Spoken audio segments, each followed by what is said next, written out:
we're actually at about 40% recycled Really? content average across milk bottles. Okay, that's sort of higher than I thought.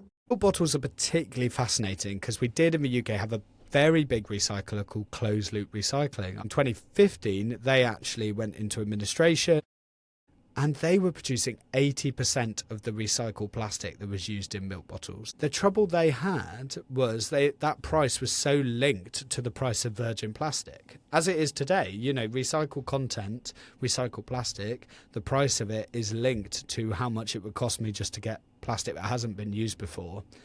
And what was happening at the time in 2015 is the price of plastic crashed and came so low, and they had to bring the price of that recycled plastic down as well, and that just completely destroyed their business model. They either had to track that price, which meant they didn't make enough money, or they were just way too expensive for anyone to use it.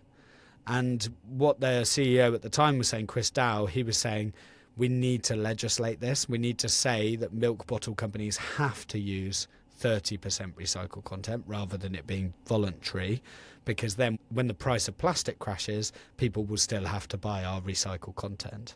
Yeah, it's like creating that demand for the recycled content, a permanent demand. Yeah, now governments hate doing that because they don't want to mandate something, and obviously it would mean that they could raise their prices and people would still have to buy it, particularly if you're doing 80% of the market. So that was the challenge. In the end, the government didn't legislate for that, and they're now doing it through the EPR mechanism and through also plastic lo and packaging behold, tax. yeah, plastic packaging tax. He was sort of right in a way. He was just a bit ahead of his time.